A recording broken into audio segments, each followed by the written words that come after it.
So in this video, I'm going to be talking to you about medical billing. I did this collab with Kat from Level Up Medical Coding, and we're going to be talking about medical coding and medical billing because sometimes it can be hard to try and figure out what a medical biller does, what a medical coder does, if they're the same thing. So we're going to explain that to you. So if you haven't watched her video, then make sure you watch her video. After you watch my video, make sure you subscribe to this channel, like the videos, comment below. We want some interaction with these two videos that we're doing. So make sure you watch hers, like I said, and make sure you watch mine. So I pick up from the medical billing portion. Kat's a medical coder, I'm a medical biller.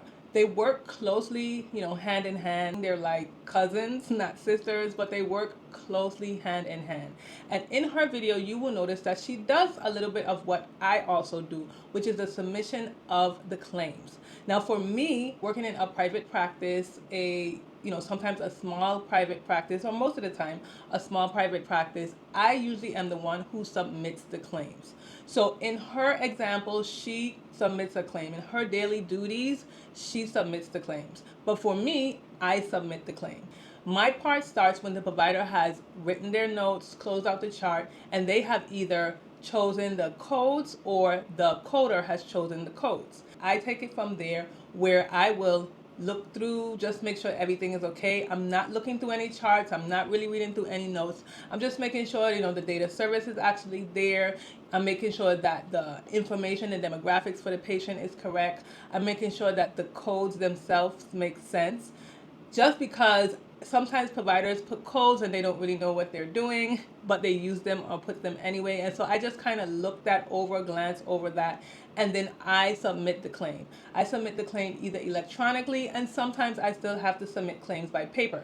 Now, I know it would be the perfect world if I can submit all of my claims by electronic, but like I said, sometimes I still have to do paper claims. So after I send out the claims, after scrubbing them, like I said, I do a manual scrub. It is, like I said, I look over certain things. When I know that certain payers need certain modifiers or certain stuff like that maybe the provider doesn't know, then I will look that over, see if that's there. If it's not, I'll query the provider. And just like with Kat, I also do not tell them what to do. I can't tell you how to code your claims because, again, I'm not a coder. I am doing the billing portion of it. So when I query the provider, I will say something like, this particular code may need a modifier only if it is medically necessary, or was it medically necessary, something to that extent, to let the provider let me know what their thought process is, what's needed, not to tell them that the only way that this claim is going to get paid is if you put this modifier.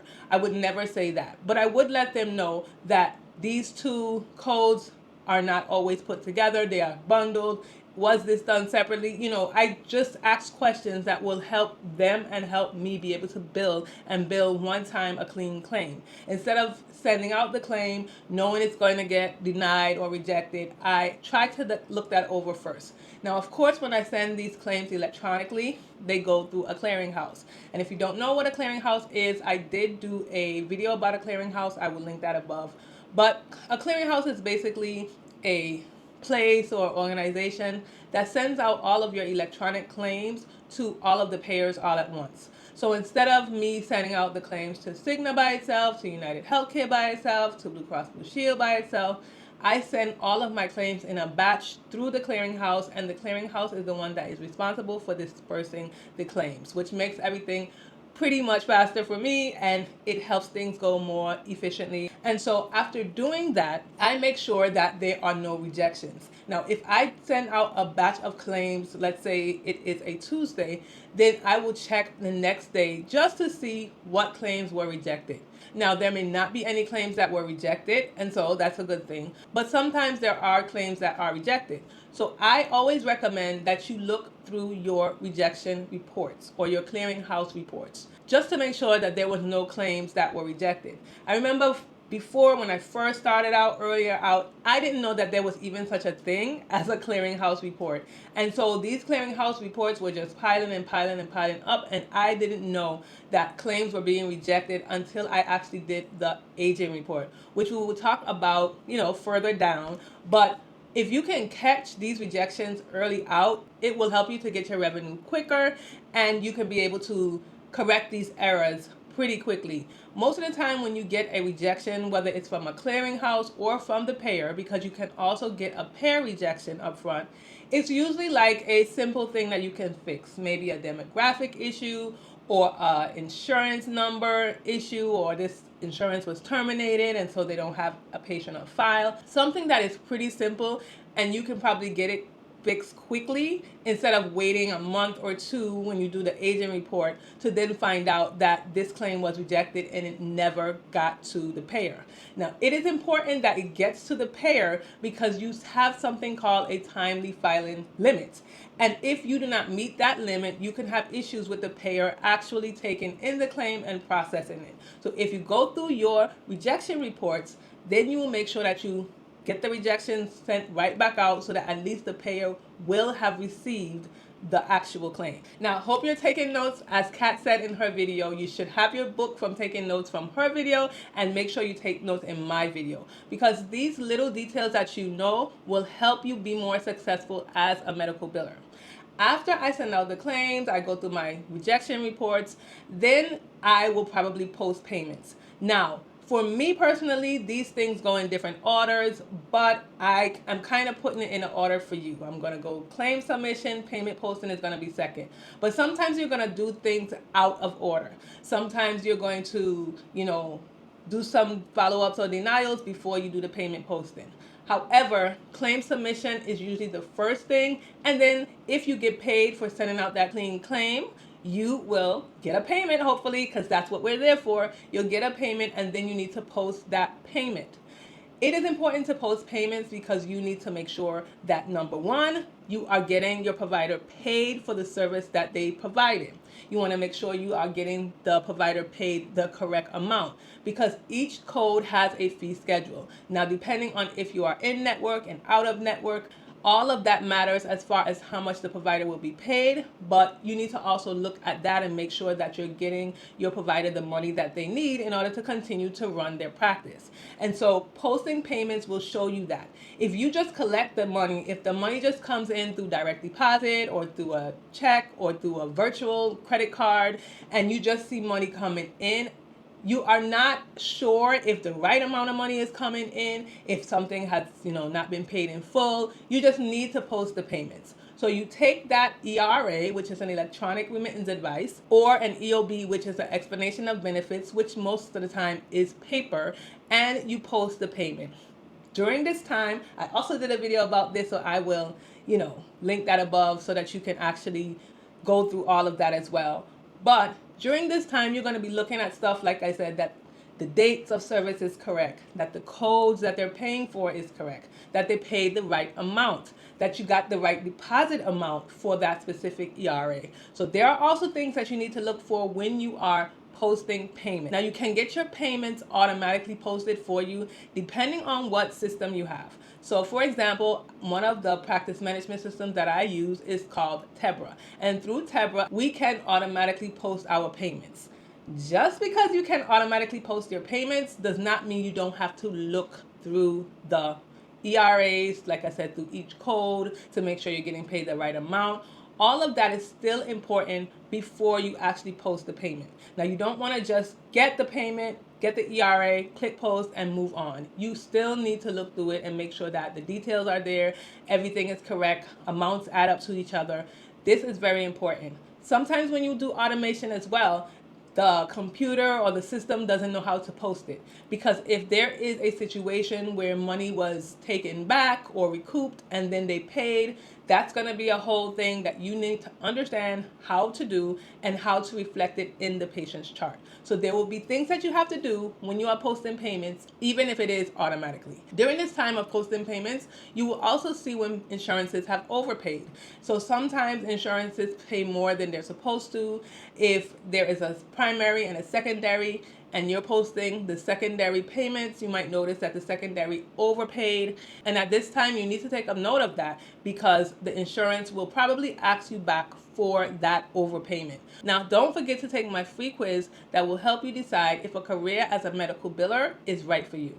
Kat is talking about medical coding. I am talking about medical billing, and they are different. They are closely related, but they are different. So this free quiz will help you decide if medical billing is right for you, for your personality, for the goals that you have as a medical biller or a medical coder. So the link is in the description box. Now the next process that I do is the AR management. Now this is going to be the claims follow-up, the denials, any appeals, anything like that.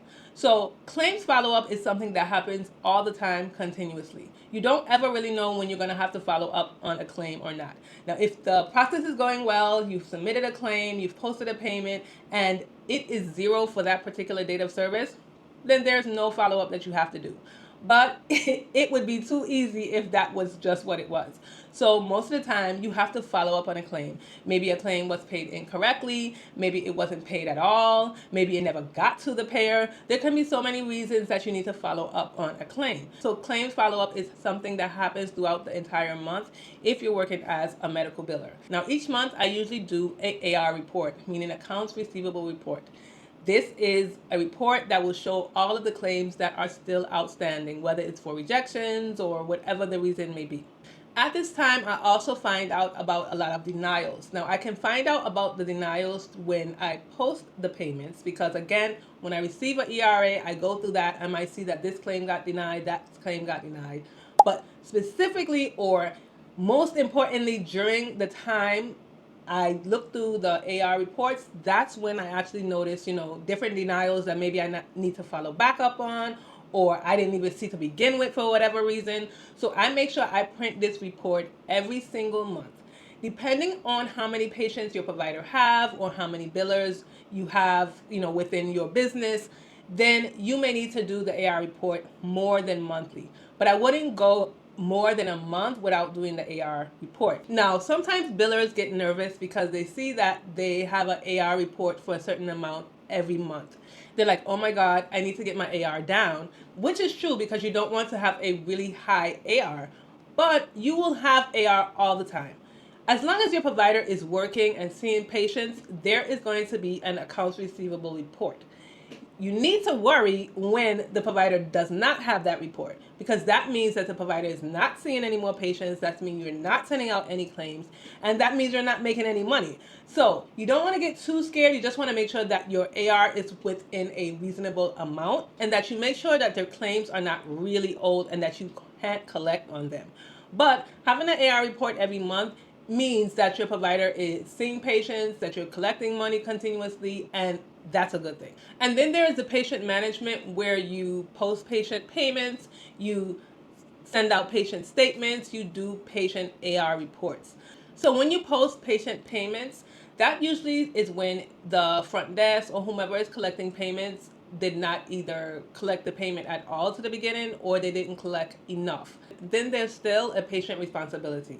So you send out a patient statement, the patient then pays, and you post that payment. Also, when you are trying to figure out how much a patient owes, you will print a patient agent report.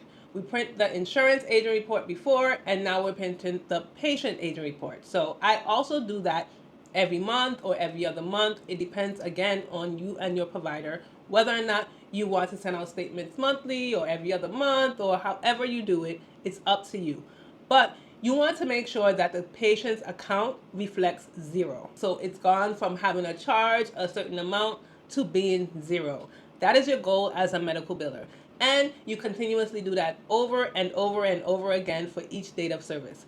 That is why it's called the revenue cycle. It is a cycle.